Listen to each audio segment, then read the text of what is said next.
और अगली खबर एमपी के खंडवा जिले से है, जहां पर इस बार सोयाबीन की फसल बुरी तरह से चौपट हो गई है। आपको बता दें कि किसानों का कहना है कि 60% तक नुकसान हो चुका है और अब तो लागत भी नहीं निकल पा रही है। हालात ऐसे हैं कि किसान 10 सितंबर को धरना और ज्ञापन देने की चेतावनी भी दे चुके हैं। बता दें कि पहले जुलाई और अगस्त की लंबी खींच ने फसल को कमजोर कर दिया है और अब सितंबर की बारिश ने आखिरी उम्मीद भी तोड़ दी है। वहीं किसानों का कहना है कि इस बार 60% तक फसल खराब हो चुकी है। पीला मोजेक और वायरस से दाने नहीं भर पाए हैं। लगातार तीसरे साल किसानों को नुकसान उठाना पड़ा है। वहीं किसानों ने आरोप लगाया है कि जनप्रतिनिधि चुप्पी साधे हुए बैठे हैं। सांसद ज्ञानेश्वर पाटिल संसद में केले की फसल का मुद्दा उठाते हैं, लेकिन सोयाबीन की तबाही पर कोई भी बात नहीं करते हैं। वहीं किसानों ने चेतावनी दी है कि अगर समय रहते मदद नहीं मिली तो 10 सितंबर को वो धरना देंगे।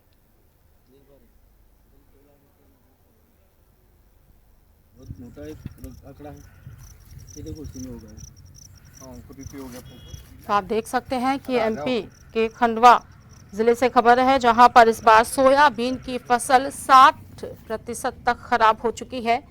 और आपको बता दें कि किसानों का कहना है कि 60% का नुकसान हो चुका है और अब तो लागत भी नहीं निकल पा रही है। हालात ऐसे हैं कि किसान 10 सितंबर को धरना और ज्ञापन देने की इस दौरान चेतावनी भी दे चुके हैं।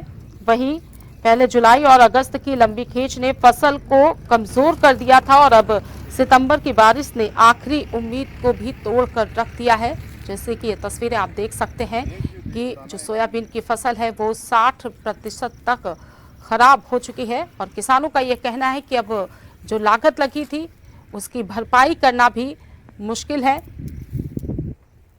वही पीला मोजेक और वायरस से दाने नहीं भर पाए हैं और लगातार तीसरे साल किसानों को ये नुकसान उठाना पड़ रहा है। वही किसानों ने ये आरोप लगाया है कि जनप्रतिनिधि चुप्पी साधे बैठे रहते हैं।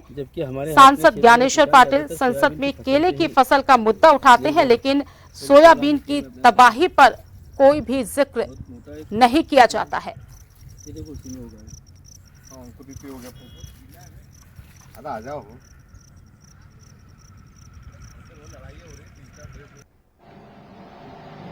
सर, ये जो किसानों के खेतों में नुकसान हुआ उसको लेकर कृषि विभाग की क्या तैयारी है? अभी हमने सभी विकासखंड स्तर पे भी और जिला स्तर पे भी फसल निरीक्षण दल बना रखे हैं।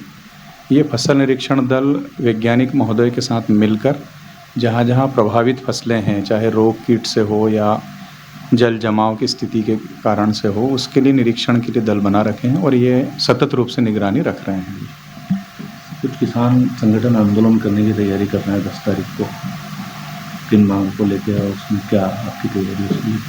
अब इस विषय में तो मैं ज़्यादा नहीं बता पाऊँगा, लेकिन हाँ ये ज़रूर है कि जो भी फसल नुकसानी वगैरह हो रही है उसके लिए हम सतत रूप से काम भी कर रहे हैं। और अभी मैंने सारे हमारे जो वरिष्ठ अधिकारी हैं विकासखंड स्तर के, उन सभी को कॉन्फ्रेंस के माध्यम से निर्देश भी दिए हैं कि जहाँ जहाँ प्रभावित हो रहा है उसका वास्तविक जो रकबा है या प्रतिशत है वो बताएं, अवगत कराएं, ताकि आगे की कार्रवाई करके हमारे किसान भाइयों को जो भी उचित फ़ायदा मिल सके या जो नुकसानी की भरपाई हो सके उसकी दिशा में हम कदम बढ़ा सकें।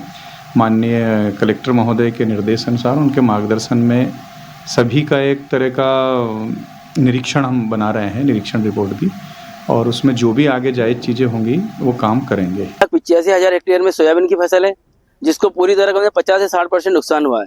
पंधाना क्षेत्र देख लो, आप हरसूद देख लो, खंडवा देख लो, जहाँ पर सोयाबीन की फसलें होती है। ये बारिश की खेच के कारण से कई प्रकार की बीमारियां लग गई, जिसके कारण किसानों का बहुत नुकसान है कि इसमें मतलब फफड़ी में दाने नहीं है, पूरी फफड़ी पोची हो गई है। ऐसे में किसानों ने जितना सोयाबीन बोया है 30 किलो 35 किलो वो भी निकलना मुश्किल है।